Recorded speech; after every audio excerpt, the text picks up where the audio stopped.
नमस्कार दोस्तों। मैं राम प्रवेश एवरग्रीन ऑनलाइन क्लासेस में सभी का स्वागत करता हूं। हम लोग पढ़ रहे हैं आर एस अग्रवाल, जिसमें हमारी सीरीज चल रही है एवरेज की। अभी तक एवरेज की 2 क्लासेस हो चुकी हैं और ये हमारी अगली मीन्स तीसरी क्लास है। हर क्लास में हम 15 क्वेश्चन लेते हैं और 15 क्वेश्चन को अगर वो बेसिक से सॉल्व होता है तो बेसिक से, उसमें ट्रिक लगती है तो ट्रिक भी, और जितने भी ऑप्शन से हो सकते हैं तो वो तरीके हम लगाते हैं। तो चलिए देखते हैं हम अपने आज के 15 क्वेश्चंस कौन से हैं। तो उससे पहले ये हमारे ऐप की डिटेल है। अगर चाहो तो आप हमारे एप्लीकेशन को प्ले स्टोर से डाउनलोड कर सकते हो। प्ले स्टोर में जाके आप सर्च करोगे एवरग्रीन क्लासेस के नाम से तो आपको इस लोगो में मिलेगा। चाहो तो आप अपने फ़ोन के क्यूआर कोड से भी इसको सर्च करके डाउनलोड कर सकते हो। अब ऐप में आपको मिलेगा क्या क्या। तो ऐप में आपको चैप्टर वाइज पीडीएफ मिलेंगी, जिसमें हम हर तरीके के बुक, एग्जाम के पेपर, कहीं से भी क्वेश्चन है वो डिफरेंट, अगर वो यहाँ पे मिलेगा। दूसरा है कि आपको हम क्विज कराते हैं, क्विज अपलोड करते हैं इसमें। इसमें 10 क्वेश्चन मिलेंगे हर मतलब क्विज में, लेकिन क्वेश्चन अच्छे होंगे। और जो भी क्लास चल रही है अभी, इसमें जो भी हम लिखेंगे वो एक पीडीएफ बन के तैयार होती है, तो ये भी पीडीएफ वहाँ पे मिलेगी। तो ये सब हमारे ऐप में अवेलेबल। आगे चल के इसमें आपको जो पेपर होते हैं, एग्जाम पेपर, वो भी यहाँ पे हम अवेलेबल कराएंगे। तो चाहो तो आप इसको डाउनलोड कर लो, आपको फायदा होगी। ठीक है, तो चलिए आगे बढ़ते हैं। आज का पहला क्वेश्चन है हमारा एवरेज में कि चार धनात्मक पूर्णांकों का औसत 72.5 है। इनमें से सबसे बड़ा पूर्णांक अगर 117 है तथा सबसे छोटा पूर्णांक 15 है, तो शेष दो पूर्णांकों का अंतर 12 है, तो शेष दो में से सबसे बड़ा कौन सा है। तो चलिए देखते हैं क्वेश्चन में कैसे करना है। तो क्वेश्चन में लिखा है कि चार हमारे पूर्णांक हैं, कौन से हैं, कोई सीरीज नहीं, तो हम चार नंबर ले रहे हैं, ए, बी, सी और डी। इनका एवरेज, तो औसत निकालोगे तो एवरेज बराबर होता है sum of numbers divided by number of numbers, means पदों का योग बटे पदों की संख्या। तो एवरेज आपको दिया है 72.5। तो यहां से केवल हम a plus b plus c plus d find out करेंगे। तो चार का यहाँ मल्टीप्लाई होगा, 4 5 20, दो, 4 2 8 2 10, और 4 7 28 और 1 29। तो वैल्यू हो जाएगी आपकी 290। यहाँ तक क्लियर है। अब आपसे कह रहा है कि इनमें से सबसे बड़ा पूर्णांक 117 है, तो हम मान के चल रहे हैं कि जो ए है वो हमारा सबसे बड़ा है, तो ये कौन सा है, 117 है। सबसे छोटा पूर्णांक 15 है, तो सबसे छोटा अगर हम डी को माने तो ये हमारा कितना है, 15 है। तो अगर हम बात करें कि बी और सी जो बचे उनकी वैल्यू क्या होगी, तो बी प्लस सी इक्वल हो जाएंगे 290 माइनस ये वाले पद उधर जाएंगे और ये वाले योग करोगे तो 15 17 होते हैं 32 और वैल्यू हो जाएगी 132। तो यहाँ पे केवल b प्लस सी की वैल्यू कितनी होगी, तो 290 में से 132 घटाओगे तो जीरो में से दो जाएंगे 8, 8 में से तीन जाएंगे 5, और दो में से एक जाएगा 1। तो केवल दो का योग कितना है, 158। अब आपसे कह रहे हैं कि इनमें से सबसे बड़ा पूर्णांक 117 और सबसे छोटा पूर्णांक 15 है, जो आपने यूज कर लिया। अब शेष दो जो पूर्णांक बचे थे, मीन्स आपने जो वैल्यू निकाली है बी प्लस सी, जो शेष बचे हैं इनमें से क्या दिया है, शेष दो पूर्णांकों का अंतर 12 है। तो अब एक बात बताओ, आपने जो किया वो था कि b प्लस सी दोनों का जो सम है वो आपका 158 है, और आपसे कह रहा है दोनों का अंतर b minus c equal to कितना दे रहा है, 12 दे रहा है। यहाँ पे आप सोचोगे कि हमने b को बढ़ा लिया, आप किसी को भी बढ़ा ले सकते हो, कोई यहाँ पे कंडीशन नहीं दी गई है। तो चलिए हमसे पूछा क्या है वो चीज देखते हैं कि शेष दो में से सबसे बड़ा पूर्णांक कौन सा है। अगर आपसे बड़ा पूछा है तो ये क्लियर है कि आपने बड़ा किसको माना, बी को, और छोटा किसको माना, सी को। अगर बड़ा चाहिए तो दोनों को ऐड करके हाफ कर दो। तो जब दोनों को ऐड करोगे तो वैल्यू हो जाएगी 2b, और यहाँ पे वैल्यू हो जाएगी 170।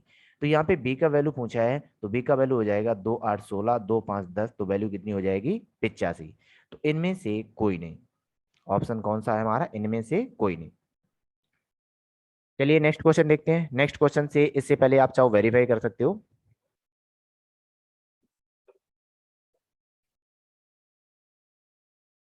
72.5 मल्टीप्लाई किया था हमने 4 का,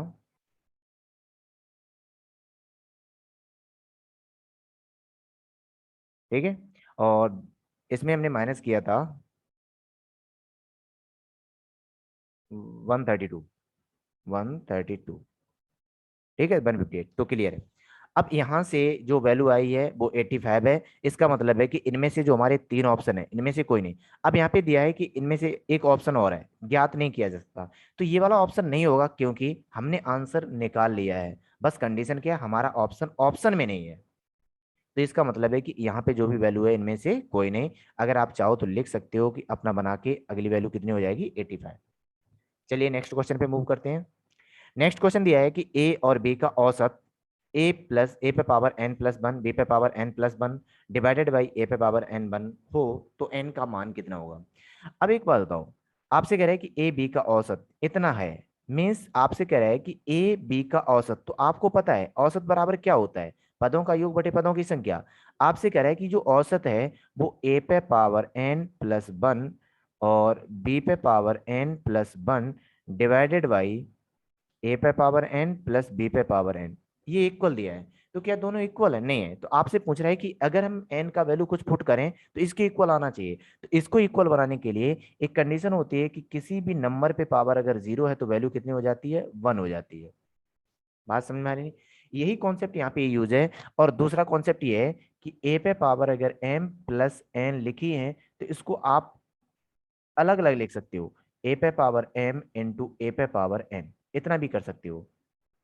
तो इसी कॉन्सेप्ट को यहाँ पे यूज करके हम वैल्यू को कर रहे हैं। पहले हम दोनों को अलग कर रहे हैं तो वैल्यू हो जाएगी ए पे पावर एन इंटू ए पे पावर वन प्लस बी पे पावर एन इंटू बी पे power one divided by a पे पावर एन प्लस बी पे पावर एन। इतना हमने अलग अलग कर लिया जो हमने इसके अकॉर्डिंग किया। अब आपको पता है कि मुझे ए पे पावर एन को हटाना है, तो हटेगा कब, जब यहाँ पे, अब देखो जीरो इसका मान हम नहीं रख सकते। तो मुझे पता है कि यहाँ पे अगर एवरेज चाहिए तो एवरेज आपको फाइंड आउट करने के लिए इसकी वैल्यू चाहिए, ए चाहिए और बी चाहिए। इसका मतलब जो बचा है वो हटना चाहिए, हटने का मतलब यहाँ पे भाग नहीं दे सकते। तो हम क्या करेंगे, ए की पावर एन को वन बनाएंगे। अब ए की पावर एन को वन कब बना सकते हैं, जब एन का वैल्यू कितना होना चाहिए, जीरो होना चाहिए, क्योंकि तभी पूरा मान वन हो जाएगा। अब अगर मान जीरो रखोगे तो वैल्यू यहाँ वन इंटू ए पे power one plus one into b पे power one divided by one plus one. तो ये वैल्यू हो जाएगी आपकी, यहीं पे लिख रहे हैं हम, a plus b divided by two. तो यही हमसे पूछ रहा है कि अगर हम ए बी को औसत बनाएं तो इसमें कितनी वैल्यू पुट करेंगे, तो वो एन का वैल्यू पूछ रहा है। तो एन का वैल्यू आपको अकॉर्डिंग टू फॉर्मूला कितनी पुट करनी पड़ेगी, जीरो पुट करनी पड़ेगी। ठीक है, चलिए नेक्स्ट क्वेश्चन को मूव करते हैं। नेक्स्ट क्वेश्चन दिया है कि ए बी सी का औसत एम है, तो ए बी बी सी सी ए बराबर जीरो हो तो ए स्क्वायर बी स्क्वायर का वैल्यू कितना है। तो चलो इसमें एक फॉर्मूला लगेगा, वो चीज देख रहे हैं। वैल्यू दी है a b plus c divided by three, तीन नंबर है, इनका एवरेज आपको कितना दिया है, एम दिया है। आपसे कह रहा है कि यहाँ पे एक वैल्यू है ए बी बी सी सी ए बराबर जीरो है, a square b square c square. जब आपको तीन वैल्यू का स्क्वायर चाहिए तो ये क्लियर है, आपसे वहां पे ए प्लस बी प्लस सी का होल स्क्वायर का फॉर्मूला खुलवा रहा है। तो इसका फॉर्मूला होता क्या है, तो वो चीज पहले लिख दे रहे हैं। तो फॉर्मूला होता है a plus b plus c का whole square equal a square plus b square c square two a b two b c plus two c. ये फॉर्मूला होता है इसका, और ये फॉर्मूला आपको याद करना पड़ेगा। ठीक है, अब चलो इस पे क्वेश्चन को मूव करते हैं। क्वेश्चन में आपने यहाँ पे वैल्यू निकाली a plus b plus c equal to three m. अब मुझे यहाँ पे क्या करना है, a square b square c square चाहिए, तो आप क्या करो, दोनों साइड स्क्वायर कर दो, इधर भी स्क्वायर कर दो और इधर भी स्क्वायर कर दो। तो जब स्क्वायर इसका करोगे तो ये वाला फॉर्मूला एक्सपेंड हो जाएगा। तो वैल्यू हो जाएगी ए square b square c square plus, अब देखो यहाँ पे हर एक वैल्यू में टू कॉमन है, तो हम पहले ही टू कॉमन यहाँ पे लेके चले, टू ब्रैकेट में a b plus b c plus c a equal to, इसका वर्क करोगे तो वैल्यू हो जाएगी नाइन एम स्क्वायर। क्लियर है यहाँ तक। अब वैल्यू जो गिवन है उसका यूज करो, इसका मान आपको कितना दिया, जीरो, तो यहाँ पे वैल्यू पुट कर दो। तो जब इसको वैल्यू करोगे तो ये टोटल टर्म जीरो हो जाएगा। तो यहाँ पे जो आपके पास बचेगा वो बचेगा a square b square plus c square equal to nine m square. आपसे एवरेज पूछ रहा है, तो आपको पता है कि अगर a square plus b square plus c square का एवरेज पूछ रहा है, तो डिवाइड कितने से होगा? 3 से। अगर 3 से डिवाइड इधर होगा तो 3 से डिवाइड इधर भी होगा, और वैल्यू हो जाएगी आपकी 3m², जो आपसे पूछी गई है। तो वैल्यू कितनी हो जाएगी? 3m²। क्लियर है? चलो नेक्स्ट क्वेश्चन देखते हैं। नेक्स्ट क्वेश्चन में दिया है कि संख्याओं का औसत 18 है, एक संख्या छोड़ देने से औसत 16 हो जाता है, छोड़ी गई संख्या कौन सी है?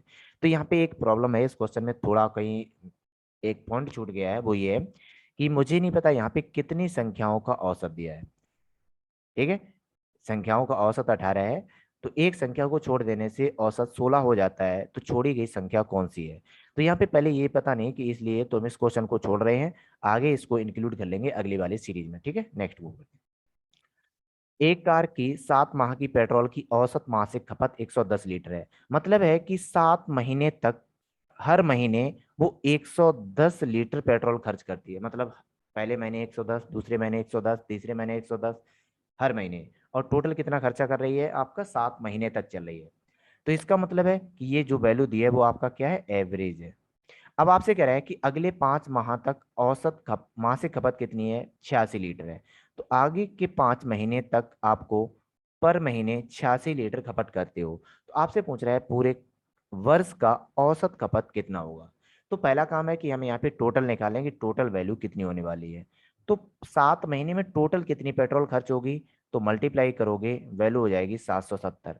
इनका मल्टीप्लाई करोगे तो वैल्यू हो जाएगी 430। अब यहाँ पे टोटल महीने चाहिए, तो टोटल 7 पहले के और 5 12, तो टोटल महीने कितने हो गए? 12।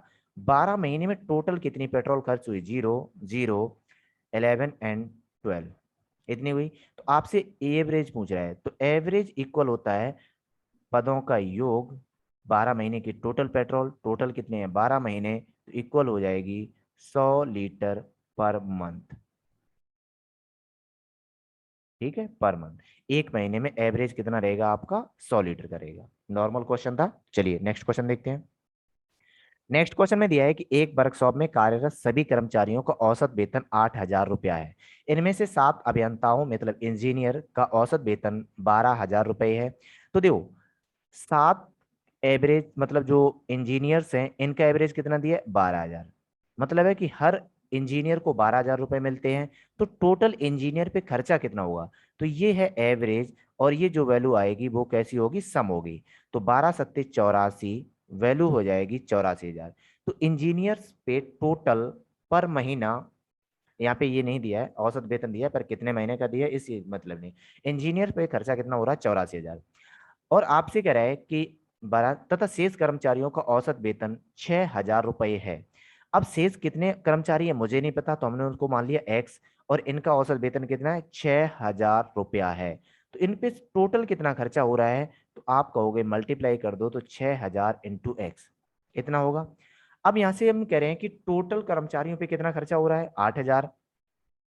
तो टोटल कर्मचारी है कितने? 7 इंजीनियर है और एक्स आपके अदर कर्मचारी हैं। तो टोटल कर्मचारी हो जाएंगे 7 प्लस एक्स।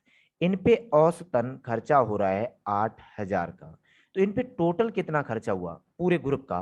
तो ये वैल्यू हो जाएगी 8,000 मल्टीप्लाई बाई 7 प्लस एक्स का। अब यहाँ पे देखो, ये 7 इंजीनियर का है, ये रिमेनिंग कैंडिडेट का है, और ये तीसरा इक्वेशन बता रहा है पूरे ग्रुप का योग है। तो हम कह सकते हैं कि जो पहली इक्वेशन प्लस दूसरी इक्वेशन का वैल्यू तीसरी इक्वेशन के इक्वल होना चाहिए, क्योंकि ये इंजीनियर है, ये बचे हुए कर्मचारी हैं, और पूरे कर्मचारियों का ये दिया है।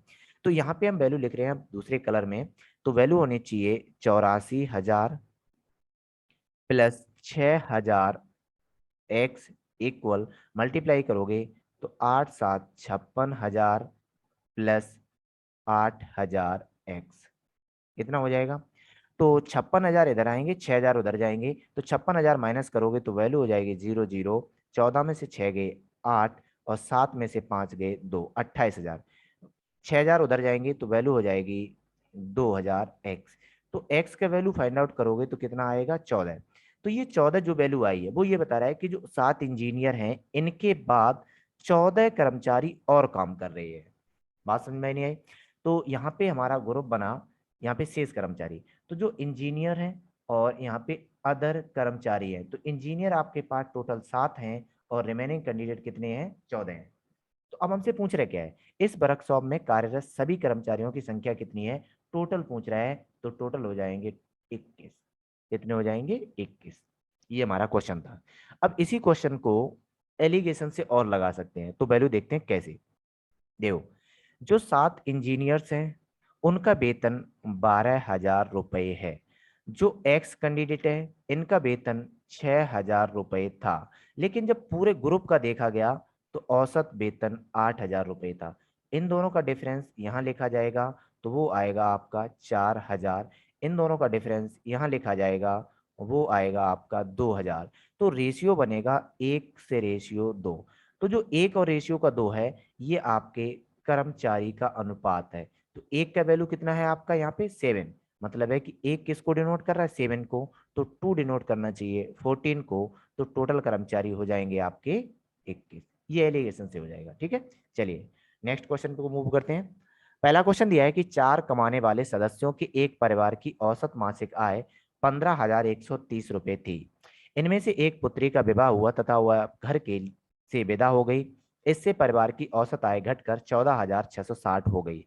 विवाहित पुत्री की मासिक आय कितनी है? तो देखो, इसमें नॉर्मल सा क्वेश्चन होता है कि 4 कैंडिडेट है, इनका एवरेज वैल्यू कितना दिया है? 15,130। तो हम पूछे इनका योग कितना होगा, तो हम डायरेक्ट मल्टीप्लाई कर रहे हैं। 15,130 गुणे 5, 4 कैंडिडेट, तो ये वैल्यू हो जाएगी 60,520। 60,520।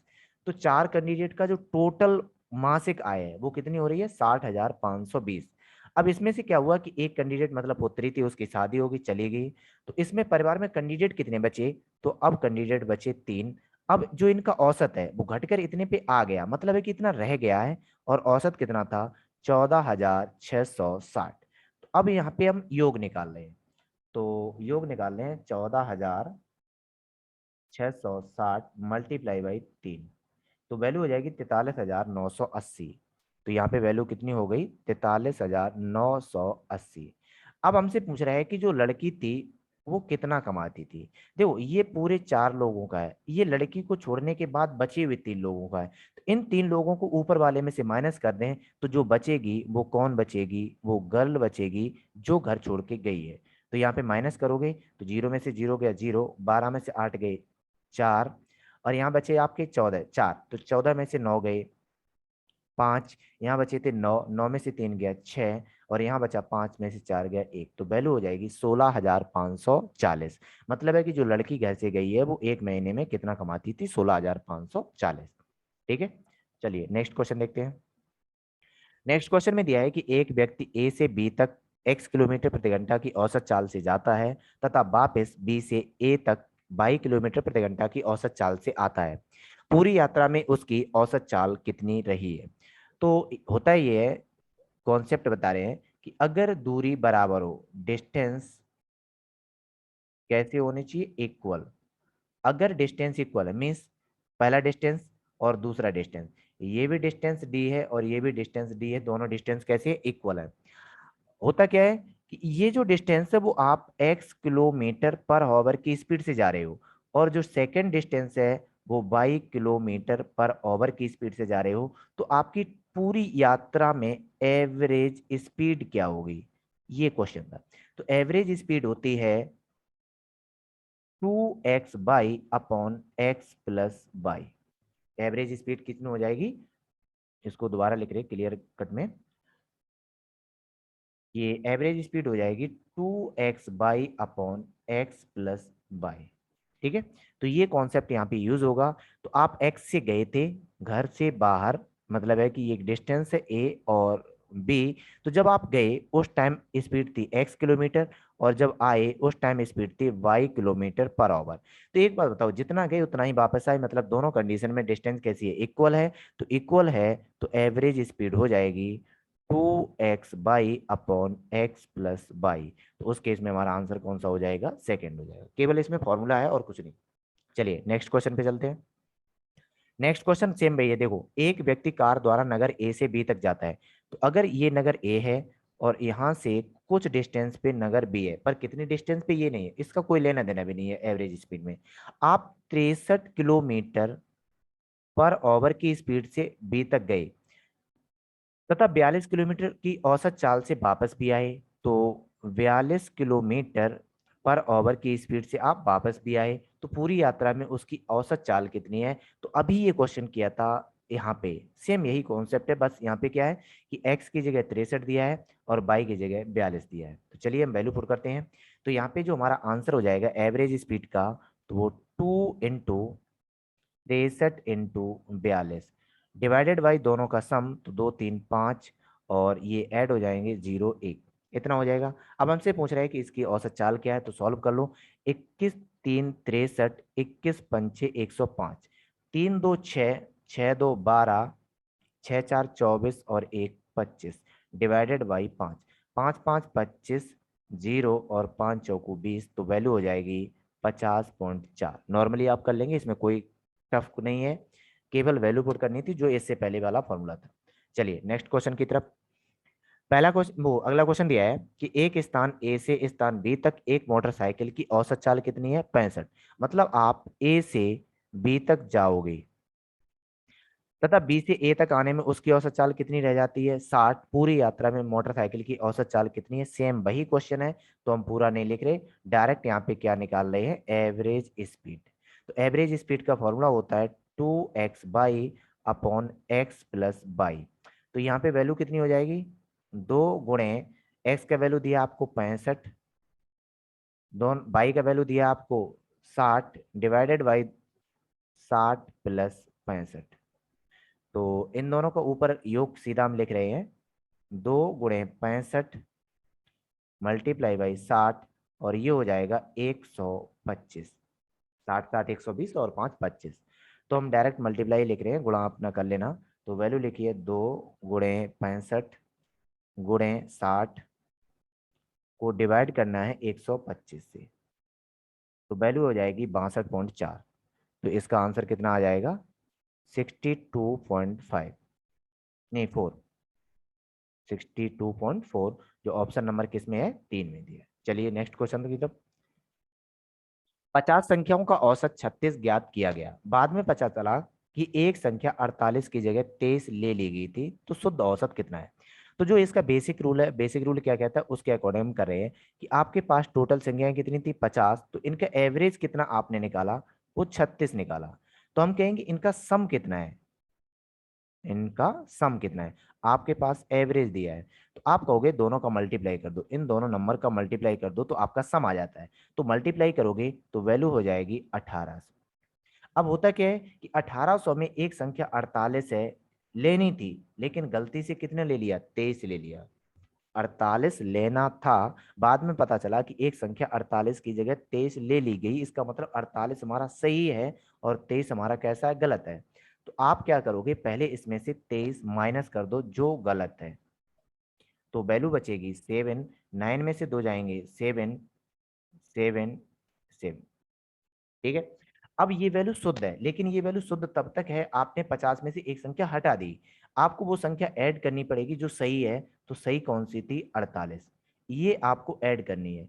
तो जब आप ऐड करोगे तो 7 8 15 का 5 हासिल 1, 7 4 11 और 1 12, 7 1 8 +1, ठीक है। तो इसका मतलब है कि जो 50 संख्याएं हैं उनका जो योग है रियल में, सम, वो आपका 1825 है। तो आपसे पूछ रहा है एवरेज कितना होगा, तो एवरेज होता है पदों का योग बटे पदों की संख्या। तो 5 से काटोगे, 5 3 15, बचे 3, 5 6 30, बचे 2, 5 5 25 और एक जीरो लगेगा, दशमलव लगेगा, तो वैल्यू हो जाएगी 36.5। तो ऑप्शन नंबर कौन सा आपका, तीसरा दिया है। अब इसी क्वेश्चन को हम लोग कैसे करते हैं वो चीज और बता दें आपको, देखो। अब होता क्या है कि आपको 48 ऐड करना था, आपने 23 ऐड कर लिया, तो इसका मतलब संख्या में कितनी वृद्धि होगी ये तो क्लियर हुआ, संख्या का मान बढ़ने वाला है, तो कितना बढ़ने वाला है, तो ये जो वैल्यू बढ़ने वाली है वो कितनी बढ़ने वाली है, 25। जो बढ़ने वाला है उसी का एवरेज निकाल दो, और टोटल कितने नंबर है, 50, तो एवरेज कितना हुआ, 0.5। तो एवरेज में 0.5 की वृद्धि हो जाएगी। पहले एवरेज हमारा कितना था, 36, और 0.5 की वृद्धि होगी तो वैल्यू हो जाएगी 36.5, जो हमारा आंसर आया था। ठीक है, तो आप इससे भी डायरेक्ट कर सकते हो। हमारा मानना है कि इसी से आप ज्यादा हो कोशिश करो, ये समझ में आ जाएगा, तो ये तो बाद में हो ही जाता है। चलिए नेक्स्ट क्वेश्चन देखते हैं। नेक्स्ट क्वेश्चन में दिया है कि 25 लड़कों की औसत ऊंचाई 1.4 मीटर है। अब देखो टोटल कैंडिडेट कितने हैं, 25, जिसमें से एवरेज एवरेज 1.4 है, तो सम कितना होगा, सम कितना होगा, तो मल्टीप्लाई करोगे 1.4 मल्टीप्लाई बाई 25, वैल्यू दी है आपकी 35, तो यहाँ पे वैल्यू हो जाएगी 35। तो पूरे ग्रुप का जो 25 लड़कों का उनकी हाइट कितनी है, 35 मीटर सबका योग। इस ग्रुप में से 5 लड़के के कैंप छोड़ जाने के बाद शेष लड़कों की औसत ऊंचाई 0.15 की वृद्धि हो जाती है। अब देखो होता क्या है कि 5 लड़के चले गए, जब 5 लड़के चले गए तो बचे कितने, 20। तो जो 20 बचे उनका जो एवरेज है वृद्धि हो रही है कितने की, 0.15 की। तो पहले एवरेज था कितना, पहले एवरेज था 1.4, इसमें वृद्धि होनी है 0.5 की, तो वैल्यू हो जाएगी 0.551, मीन्स नया एवरेज जो आने वाला है वो हो जाएगा 1.55। यहाँ से जो सम निकालोगे तो सम हो जाएगा 1.55 मल्टीप्लाई बाई 20, तो ये कितना आएगा आपका 31। ठीक है, अब होता क्या है, करना क्या है, जो चीज है वो देखो। जाने वाले 5 लड़कों की औसत ऊंचाई कितनी है, तो जब जाने वाले 5 लड़कों की औसत ऊंचाई निकालोगे तो इसका मतलब मुझे वो 5 लड़के चाहिए, उनका सम चाहिए, मतलब उनकी हाइट का सम कितना है। तो जो लड़के पहले थे पूरा ग्रुप, उनकी टोटल हाइट का सम था 35, जो 5 चले गए उनके बाद हाइट का योग कितना बचा, 31। इसका मतलब जो गए हैं उनकी हाइट का योग कितना है, 4 मीटर। ये कितना दिया, 4 मीटर। तो आपसे एवरेज पूछ रहा है, तो एवरेज हो जाएगा 4/5, मतलब 0.8 मीटर। कितना हो जाएगा, 0.8 मीटर। नॉर्मल क्वेश्चन था, इजी क्वेश्चन था, और समझ में भी आ गया हो। अगर समझ में आ रहा है तो थोड़ा लाइक और वीडियो को सब्सक्राइब जरूर कर लें। चलिए नेक्स्ट क्वेश्चन की तरफ। नेक्स्ट क्वेश्चन में कह रहा है कि 512 पृष्ठ वाली एक पुस्तक में छपाई की त्रुटियों की संख्या 4 प्रति पृष्ठ है। मतलब है कि एक किताब है जिसमें टोटल पृष्ठ हैं 512, जब इसको प्रिंट किया गया तो इसमें 4 गलतियां हो रही हैं। तो इसका मतलब है कि पर पेज पे जो गलती है वो एवरेज है। तो टोटल गलतियां कितनी है, टोटल एरर कितनी है, एरर्स, टोटल एरर कितनी है। तो 5 का वो 4 का मल्टीप्लाई कर दो, तो ये हो जाएगा 4×5 = 20 और 48, 2048, यही आएगा 512 × 4। ठीक है, तो यहां से कितना हुआ अब आपका, यदि प्रथम 302 पृष्ठों पे इन त्रुटियों की संख्या 998 हो, इसका मतलब है कि पहले 302 पेजों पे टोटल गलतियां हो चुकी हैं 998। तो अब एक बात बताओ, पृष्ठ बचे कितने, तो पृष्ठ शेष कितने हैं, तो 2 में से 2 गया 0, 1 में से 0 गया 1, और 5 में से 3 गया 2। तो अभी हमारे पास 210 पृष्ठ अभी शेष हैं। तो 210 पृष्ठ पे टोटल गलतियां कितनी हैं, तो 8 में से 8 गया 0, 14 में से 9 गया 5, और 9 में से 9 जाएगा 0, और यहाँ पे बचा 1।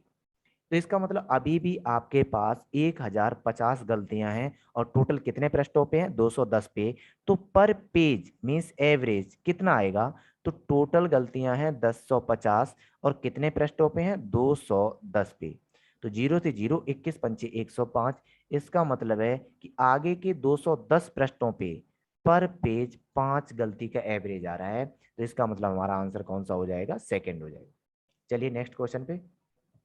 नेक्स्ट क्वेश्चन में कह रहा है कि एक थैले में कुल 10 गेंदें हैं, जिनमें से कुछ लाल हैं तथा कुछ सफेद हैं। सभी गेंदों का औसत मूल्य 28 रुपया प्रति गेंद है। इसका मतलब है कि टोटल 10 गेंदें हैं, इनका एवरेज रेट 28 रुपया है। तो टोटल कीमत कितनी हुई, ये जो भी बताएगा वो क्या बताएगा, टोटल कीमत। तो टोटल कीमत कितनी हो जाएगी, 280 रुपया, इतना हो जाएगा। यदि लाल गेंदों की औसत मूल्य 25 रुपया प्रति गेंद हो तथा सफेद गेंद का औसत मूल्य 10 रुपया 30 रुपया प्रति गेंद हो, तो सफेद गेंदों की संख्या कितनी है। तो अब यहाँ पे मुझे नहीं पता कौन क्या दे रहा है, तो हम मान के चल रहे हैं जो सफेद है उन वो व्हाइट है, उनकी संख्या कितनी है, डब्लू है। हमने इसको एक्स नहीं माना, डब्लू ही मान लिया व्हाइट को। अगर सफेद गेंदों का औसत मूल्य 25 है, तो इनका जो सम है टोटल मूल्य वो कितना हो जाएगा, वो हो जाएगा 25 डब्लू। यहां तक क्लियर है। सेकेंड, अब टोटल गेंदें कितनी थी, 10, तो बची कितनी, बची हैं 10 - डब्लू, यही बचा। इनका एवरेज मूल्य कितना है, 30 रुपया, तो इनका टोटल मूल्य कितना हो जाएगा, तो वो हो जाएगा 30 × 10 - डब्लू, इतना हो जाएगा। इसको एलिगेशन से भी करते हैं, अभी बताएंगे। अब देखो, अगर हम कहें आपसे टोटल गेंद का मूल्य कितना है, तो टोटल गेंद का मूल्य कितना दिया है, 280। यहाँ पे अलग अलग गेंद है, व्हाइट वाला का मूल्य कितना है, 25 डब्लू, और जो रेड है,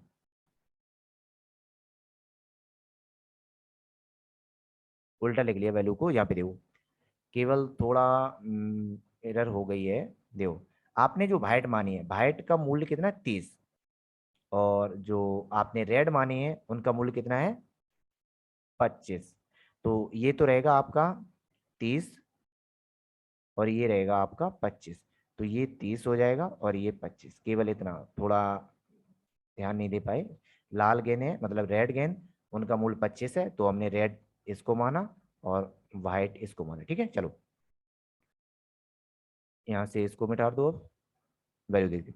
अब ये है आपका 30 डब्लू, और ये है आपका 25, मल्टीप्लाई करेंगे 250 -25 डब्लू, इतना दिया है। अब यहाँ से इसको सिंप्लीफाई करोगे, तो सिंप्लीफाई करने में क्या, 250 इधर आएंगे तो वैल्यू बचेगी 30, और 30 डब्लू में से 25 डब्लू जाएंगे तो वैल्यू बचेगी 5 डब्लू। तो डब्लू का मतलब कितना है, 6। इसका मतलब डब्लू आपने माना कितना, डब्लू किसको माना था, सफेद गेंद। तो जो सफेद गेंद है उनकी संख्या है 6, तो जो रेड गेंद है, लाल, उनकी संख्या कितनी रह जाएगी, 4। तो हमसे पूछ क्या रहा है, सफेद गेंद, तो सफेद गेंद कितनी है आपकी, 4 है। हमने बोला था ये एलिगेशन से और हो जाता, कैसे, देखो, जो व्हाइट है और कुछ रेड गेंद है, तो जो व्हाइट है उनकी कीमत कितनी है, देखो लाल गेंदों की कीमत 25 है, अगर रेड की कीमत 25 है तो व्हाइट की कितनी होने वाली है, 30, लेकिन ओवरऑल कीमत कितनी है, 28। यही एलिगेशन और कुछ नहीं। इन दोनों का डिफरेंस यहाँ पे आएगा तो वो वैल्यू हो जाएगी 2, इन दोनों का डिफरेंस यहाँ पे आएगा, वैल्यू हो जाएगी 3। इसका मतलब है कि जो गेंदों की संख्या है वो 3:2 में डिवाइड होने वाली है। अब टोटल गेंदें कितनी है, 10, तो 10 को 3:2 में डिवाइड करोगे तो वैल्यू हो जाएगी 6 और 4। वैल्यू कितनी हो जाएगी, 6, 4। इसका मतलब है कि व्हाइट है आपके पास 6 गेंदें, और रेड है आपके पास 4 गेंदें। यही हमारा यहाँ पे कॉन्सेप्ट था। तो व्हाइट कितनी है, 6, और रेड कितनी है, 4। चलिए नेक्स्ट क्वेश्चन की तरफ मूव करते हैं।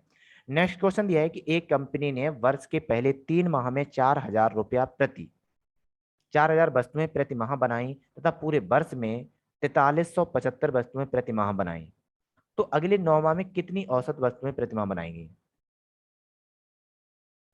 सेम भाई क्वेश्चन है, देखो पहले 3 महीने का एवरेज वस्तुएं बनाने का कितना दिया है, 4,000, तो 3 महीने में टोटल कितनी बनी, टोटल बन गई 12,000। आपसे कह रहा है पूरी साल मीन्स 12 महीने में एवरेज कितना है, 4375, तो पूरे 12 महीने में बनी कितनी, तो वैल्यू है आपकी 4375 × 12, ये थी 52,500। तो पूरे साल में कितनी वस्तुएं बनी, 52,500। तो हम पूछ रहे हैं कि 9 महीने में कितनी बनी, तो टोटल है 52,500, जिसमें से 12,000 आपकी पहले 3 महीने में बन चुकी। तो शेष जो बनी वो 9 महीने में बनी। तो वैल्यू 0, 0, 5 में से कुछ जाना नहीं, और 52 में से 12 जाएगा तो बचेगा आपका 40। तो वैल्यू बचेगी आपकी 40,500। लेकिन 40,500 टोटल है, तो पर मंथ कितनी है, तो पर मंथ जो वैल्यू होगी, टोटल 40,500 डिवाइडेड बाई 9, तो 9×4 = 36, 9×5 = 45, और 2 0। इसका मतलब है कि अगले 9 महीने में 4500 एवरेज दे रहा है वस्तुएं बनाने का। मतलब है कि हर महीने में कितनी वस्तुएं बन रही हैं, 4500। नेक्स्ट क्वेश्चन पे चलते हैं, चलो। ठीक है, तो ये थे हमारे आज के 15 क्वेश्चन। अगर ये वीडियो आपको पसंद आ रही है तो वीडियो को लाइक जरूर करें और चैनल को सब्सक्राइब जरूर करें अगर आप पहली बार हैं तो। सब्सक्राइब करने के बाद यहाँ पे एक बेल आइकन आएगा, उसको प्रेस करें। अगर आपको वीडियो पसंद आ रही है तो वीडियो को हर कैंडिडेट एक एक लोग को शेयर जरूर किया करें। तो चलिए आज के लिए हमारे इतने ही।